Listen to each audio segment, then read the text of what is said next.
Being into superheroes is for children, right? But I am a children, so let's get this video started.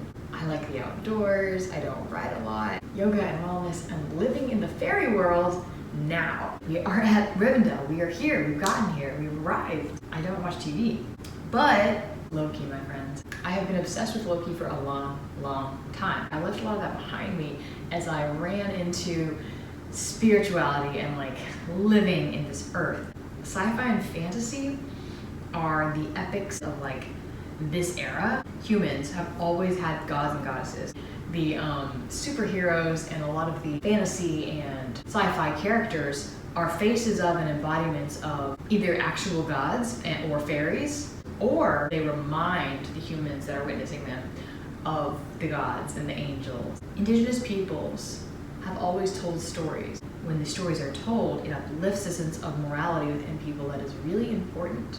These stories and these archetypes, they kind of move around, they shift, they change. Marvel is a really, really good modern representation of this because the characters themselves, very much like the gods of old, some of them being the gods of old, morph and change depending on who's telling the story.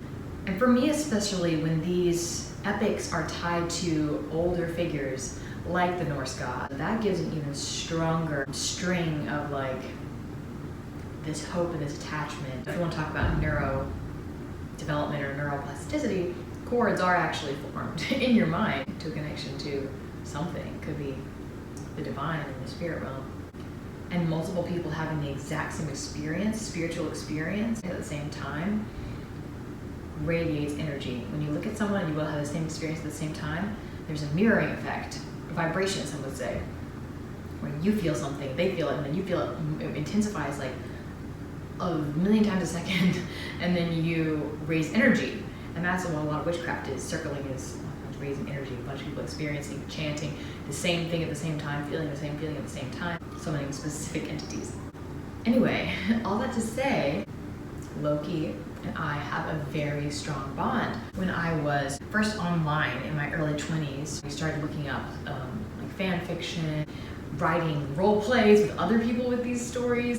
We would even say, oh, our Lord and Savior, Loki. I would write these stories of this character Loki, but I wouldn't only write him, you know, I would channel him. What you would call method acting is how I would perceive it at first. And Loki specifically was the main one who I would allow to possess me for a specific amount of time. You allow this energy to enter your body, you start to move like them, you completely release control of, and you know, release the ego of self, and start expressing what they express, that your thoughts are becoming their thoughts. It was interesting to me because it was the beauty of art and of mysticism is that you don't fully understand it, is that you're not here trying to figure out a puzzle and solve it and make it work.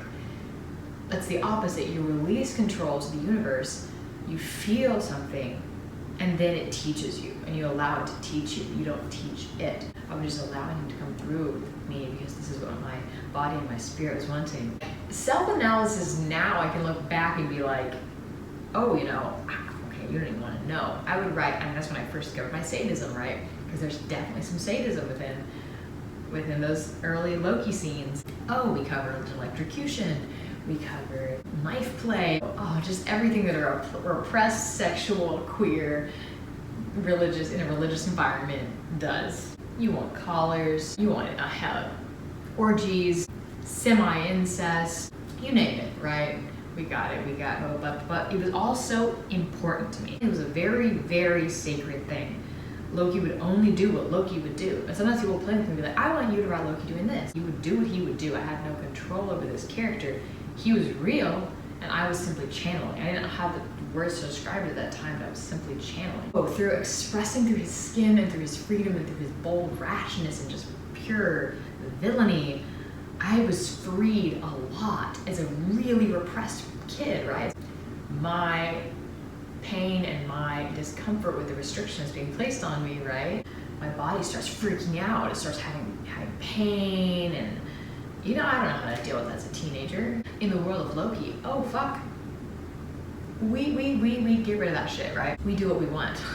And we validate feelings like a self-pitying bitch.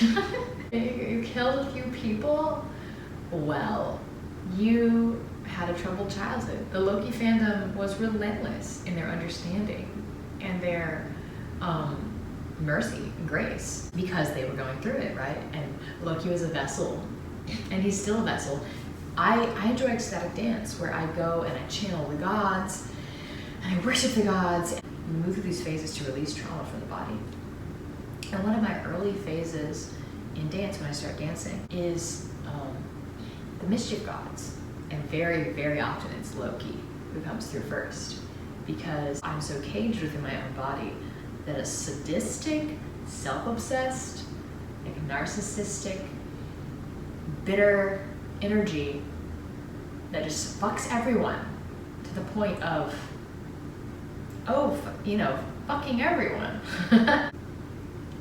rips me out of my chains. And then other mischief gods come into an ecstatic dance, But Loki's a big one, and he's actually one that has rooted me a lot of being someone who's self-confident and who doesn't actually need anyone to tell them that their kinks or their queerness is valid. He, is without his mother, and there's the difference there, because I have the goddess, and I worship her, and I work with her, like Loki used to work with Freya. So let's break this down a little bit. He's in this patriarchal world. He's coded as the queer villain, now out and open as the queer character. His talents in this world, magic and intelligence and wit, they're undervalued instead of Thor's more masculine traits. So Loki is actually coded as a feminine character. Essentially, the fight throughout history between the original matriarchal religions and the patriarchal religions that came later. Christianity and patriarchal religions would often pin their villain as horned, because we don't know exactly where it originated, but often these fertility gods, gods of the harvest and of life creation and sex, had horns. I think that was kind of, I don't know if that's where horny comes from, but it's not just a show. He's literally this centuries old energy connected to matriarchy, magic, freedom of sexuality, freedom of femininity over the rule of patriarchy. And patriarchy tried to make it look like they were original and that there were never goddess religions before that. They tried to make it look like that the horned god was not one of the original gods, and they tried to make it look like he was the villain. And so it's actually very insulting trope, where a lot of the villains in cultural media will be queer focused, because they're saying queer people are bad, but they're also usually saying it's a male character. And they're doubly saying femininity is bad.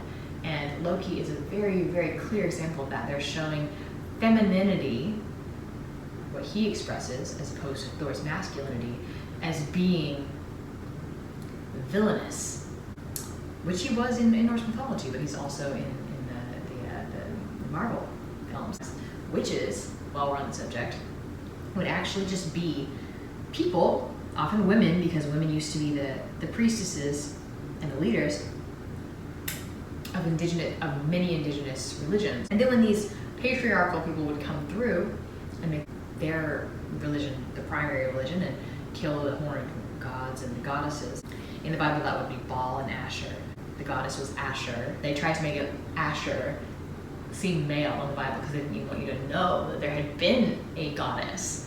But actually, Asher in the Bible was a goddess, the goddess of the Hebrew people. That they made him kill Baal, who was the horned god of the Israelites originally, like back when there was Abraham, and said, no more fertility, horned god. Now it's El. And later on, El, his name, transmuted, and all this other history that Baal was, the horned god was just the fertility god, which is like nipped in the bud. And then Asher was mushed in with another god to be to be Yahweh, who's essentially genderless or multi-gendered because he's got Asher in there with him. I'm pretty sure that Baal and Asher were a similar dichotomy that is often found in the goddess religions, where it's a goddess and then the god is her son. That's very common. Her lover's son like character, where she's the top matriarchy and then she has a son who's like the horned god. That's very common. It's very, very, very common.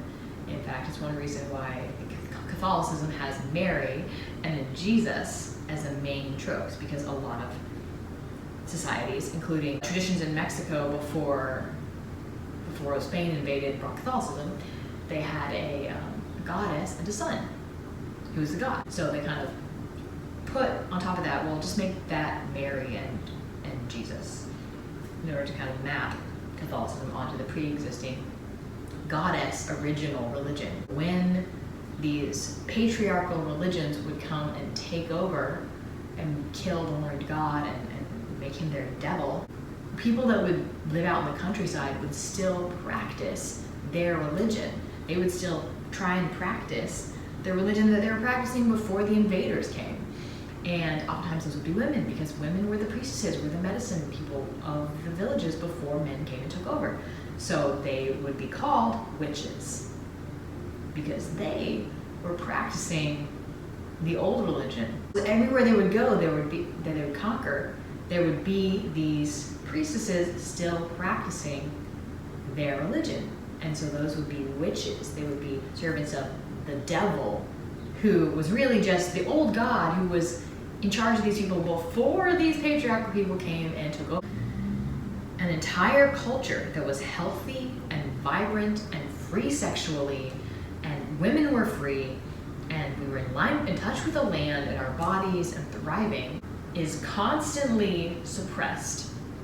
And those people are constantly gaslit into saying that, oh my God, I'm sick. Oh my God, I'm dying. Oh my God, this isn't working for me, this lifestyle. I feel like I need to not wear all these corsets and clothes. I feel like I need to eat this herb to be well. I feel like I shouldn't be in this tiny box all day of a house. I feel like I shouldn't be working in a factory. I feel like something is going wrong. They're always told, you're crazy. You're experiencing hysteria. You're a witch. If you don't fit within our really new, really broken, really fucked up, deadly, lethal, patriarchal, capitalistic society, it tries to put people in boxes when you're meant to be in land. It tries to make people work 9 to 5s when you're meant to be outside helping each other. It tries to make people repressed sexually. It tries to make women submissive, which they were never supposed to be. It tries to make people only love one person, being a man who tells you what to do. Those people that are sick and dying from all that, and that are mentally unwell because of their living in these disgusting, fucked up ways, they either burn them at the stake, or they lock them in an institution, or send you, or give you pills to shut you up, that your air is polluted, and that you want to be sexual, and that you want to move your body like a normal person, and that you want to be outside, wherever you evolved and were born to be. It's fucked up. It's fucked up. There's old, white people, men, that are enslaving women and feminine people and indigenous peoples, and it's probably not working out for them either. But that's the direction that this God is taking us, this patriarchal religion is taking us. Of old, the gods of old, the fertility gods, they knew. And the people practicing in these ways knew, oh, nature, what we need to worship, what we need to focus on. We plant seeds in the ground. The food grows. We eat that food. We plant seeds in each other. We grow. We birth humans into the world. All of this is natural and beautiful. We celebrate it. We honor it. We love it. We dance. We save lives. So it's not funny. It's not funny. And I really appreciate it in the beginning of this television show. They showed this old church, this horned, kind of like demonic looking god. These people making this film, they understand that it is about freedom. So any white man that tells you, I don't have to wear a mask because of freedom, if they tell a girl to put her fucking shirt on or else she's gonna get raped,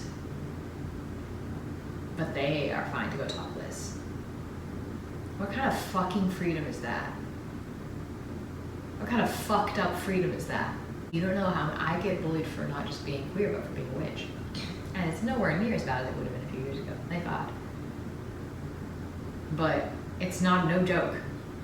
That's why I love Loki, is because he laughs, because, you know, he's quite a comedian. Because have you noticed comedians commit suicide a lot? Have you noticed comedians are very depressed? Oh, well, because if you don't laugh, what are you supposed to do, right? So, humor is a great tool against the unchanging. The thing about Loki is, as they say in the show, Loki never dies. He may be beaten down, he may lose, but he never dies, because he never dies in the heart of those who worship him. And I don't worship Loki. I worship a horned god. But he represents the version of the god that's been beaten down. So there's so much there. To see that entity and that energy lifted up a little bit in our epics of today, it doesn't just mean, oh, it's a cool story. It means maybe we'll start to be safe. And maybe we'll start validating ourselves. And Loki is a self-hating person because, as I said, he's the embodiment of the version of the god that's been destroyed by the world.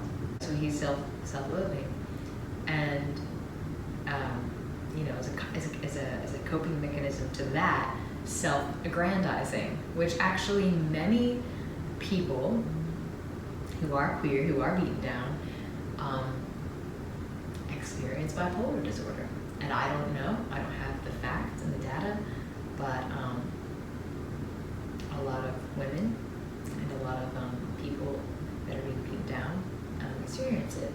And I would not be surprised if whether bipolar or an adjacent condition was caused by this beating down, right? So you have so much self-loathing and self-hatred because of the world hating you, and being told your whole life that your feelings are valid, that you have to swing the pendulum the other way and just fucking love yourself, and you're just on top of the world and you're gonna take over the world. It's just really great. It's really great to see all this discussed and molded and played with and celebrated, because Loki's not just like this facet of this complex facet of so much of our lives. He's also the way that we celebrate, right? He talks about being a hedonist. He talks about you know, being free sexually. He parties. He jokes, he laughs, he plays in all the ways, and he's mischievous, right, and playful. And he plays and celebrates in all the ways that I see my communities playing and celebrating, to overcome all of that. I also got really into the Hiddleston fandom around that time period when I was writing a lot of Loki fan fiction, and Tom Hiddleston, who's a really, really cool person. I think that was partially a way in which I morphed the Loki energy into something good. Tapping into the Tom Hiddleston fandom a little bit after the Loki fandom, or during it, was my way, in a way, of seeing how that energy of Loki could be something good. So it was a little bit of my transition, I think, into tapping into a type of masculinity that I could understand and get behind. Because I am trans, and I didn't identify with the type of masculinity that was very macho, right? But then through Loki and then later through Tom Hiddleston, I was able to see this kind of type of masculinity that's a little bit more, I don't know, like into Shakespeare and dance and being well dressed and well spoken. And this is the type of masculinity that I'm more interested in. Way later on, I found my spirituality and I found my relationship with God. And the God has grounded me a lot. And he does have a similar, he does have a somewhat similar energy to Loki, not like the bitterness and the self-loathing, but like he does have something of similar energy because Loki is the face of the god. But he's good. Well, you know, what's good, right? But he's positive. He's mischievous, he's playful, he's sexual, he's, you know, all the things a fertility god should be. He's gender fluid, for sure. He's gender uncertain. He's not gender clear. Grounding in the God energy for me was a big part of grounding my energy, right? Being this, like, I don't have role models, I'm trans, I don't have a lot of contact with my family, I don't have a lot of contact with my old religion. It's really difficult to stay grounded and centered in myself and trust myself and have confidence. And then, so tapping into this God and worshiping him, I'm able to ground myself. And when I watched Loki's show, I realized that grounding began a long time ago when I was tapping into Loki. But it was less sustainable because he's a little bit manic and depressed. I wrote novels and novels in Loki's skin. This struggle between his parents and his true self and his true identity and his hidden identity as a frost giant, maybe kind of a metaphor for being queer. I wrote pages and pages of novels and novels of this struggle. And now I've taken that energy and I've moved it further. Now the God is king. Now the God is God. Now I am free. Now I am the God. Now I am no longer oppressed. Now the God is no longer oppressed. Now he is free, right? Now I don't see the horned God as this like beaten down, always tries to win and get the upper hand, but is beaten back down again character. Now I see him as reigning over all things, including Christianity and patriarchy, and just reigning over all things alongside the goddess. And you know, it's beautiful. I just didn't know how to access that before. This is the thing, okay? I was on this ethereal, like spiritual experience and this beautiful spiritual awakening, and then I have to come back down to the ground and pay taxes and be discriminated against and be, you know, assaulted and be all of these complicated, heavy things that come with being an actual earth human being instead of just being spirit. When I came back down to the ground and had to just face the fact that I'm a human, right? Unfortunately. Sometimes I drink too much, sometimes I party too hard, sometimes I don't get enough sleep, and I have bowel movements and all these embarrassing things that happen just to human bodies, right? And I'm really kind of grounding back into what it means to be a human on earth while I'm here, not just in the spirit plane. And part of that is, it's really cool that part of that is a reintegration. Part of just a reintegration to the God and not just the goddess. Reintegration to the earth and not just the sky. But part of that has been my integration. It has been Loki coming back to play, right? How it's okay. I had stepped away from the queer community and the kink community, and then this reintegration to Loki and this reintegration at this time in my life is really cool because it's this reminder that it's okay to play, it's okay to be kinky, it's okay to have these kind of flawed, kind of interesting, fun, naughty sides to your fun, because we can't be good all the time. So I think because we're flawed. And I think having a God who is flawed, having a God character who you can dance with their energy, who is flawed and still loved by the goddess, is, in a way, I'm sure similar to what Christians experience as being flawed and forgiven by Christ, right? The God energy is the energy, for me, that gets shit done. Sometimes I compromise my spiritual self-care practices to get bills paid. You know what I mean? I stay up late, drink more coffee than I should, get bills paid, get shit taken care of. Sometimes I'm just kind of grouchy and grumpy. And that's not spirit, and that's not the goddess coming through. But the god steps up in that situation and gets shit done. The god energy is the energy that gets shit done.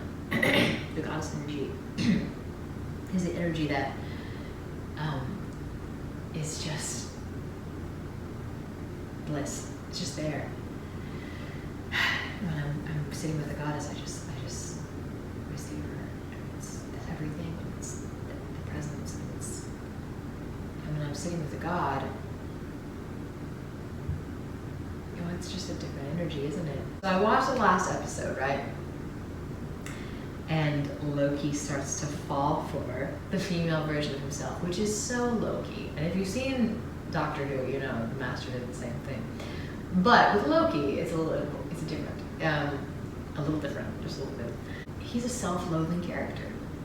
And when he turns to himself, what he's essentially seeing as the child version of himself, because she's saying, when I was a child, blah, blah, blah, blah, blah. I was hurt, I was blah, blah, blah. And he's seeing this as the child version of himself. And he says to this child version of himself, you didn't deserve that. You were just a kid. You are fucking amazing. And he is essentially doing inner child work with himself. Something that is really difficult to do, to get to the point where you can say to your child self, finally, you had it really hard and that wasn't fair. And you're amazing and you did everything you could. And you were never weird or wrong or you were hurting, and I love you and I want to protect you now. You know, later they're like, you sick, twisted romance with yourself, like what the fuck? But it got me thinking, just deconstructing more here. We have this story of Narcissa, right? And we have this idea of narcissism and how narcissism is loving yourself and it's so bad.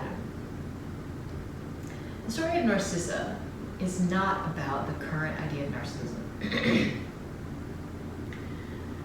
The story of Narcissa,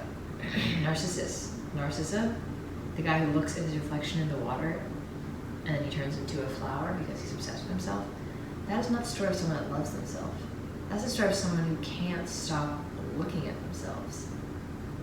That could be, have you ever gotten stuck in the mirror with body dysmorphia? You're looking at yourself, and you're looking at yourself, and you're looking at yourself, and you're obsessed with your own image. Obsessed.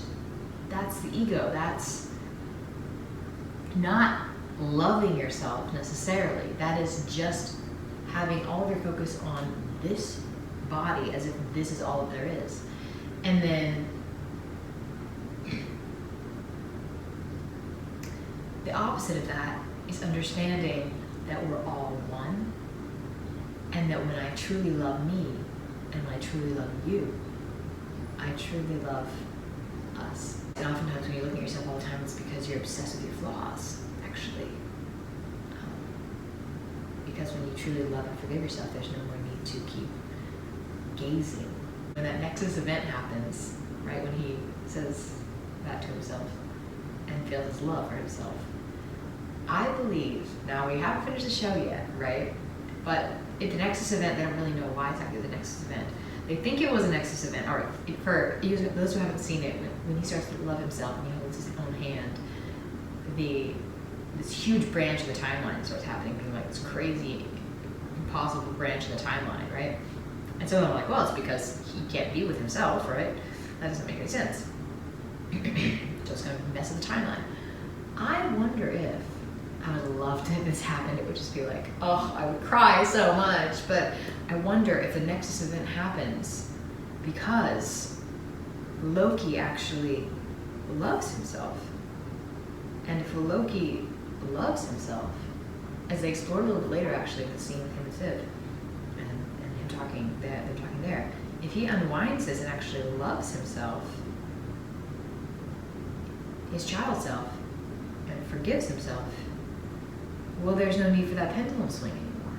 There's no need to so heavily overcompensate and be this villain if you now know that you're inherently worthy of love. And if Loki truly loves himself, maybe the Nexus Event is that he's no longer a villain. How fucking deep is this show? What is this concept of narcissism we have in our society? That's stupid. That's not bad. It's not bad to love yourself. It's good, because once you truly love, narcissists don't love themselves. People who are diagnosed with narcissistic personality disorder, it's extreme self-hatred.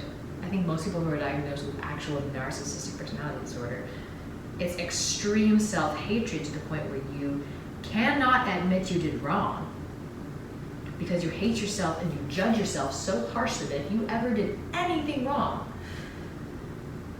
you would be worthy of hell.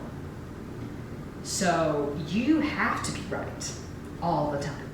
I cannot. I'm just like, I'm filled with euphoria just like watching this show, because Loki's practically a kink lord. Like, he struts around in his leather. He's this bi, gender fluid, kinky, you know, comedic, theatrical witch. And despite all the trauma, which is also awesome. And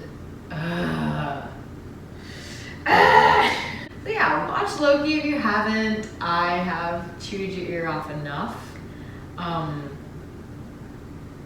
And I thank the gods for this show. I thank the gods for allowing me to watch TV and experience these wonderful feelings. And I thank Loki for getting me into kink and, you know, helping me channel these feelings that are coming through now of getting me back into just like sexual, gay, male, flaunting, leather, fun stuff. So, yeah, I can be spiritual and still like kink. Okay, cool. Well, thank you for watching, and comment down below whatever you thought about that, because this is me, my authentic self, and it's kind of all of me, so it's a lot. And I'll see you in my next video. Until I see you again, always remember that we are epic heroes today and every day of our lives on this earth. Go and be you. I love you. I love you so much.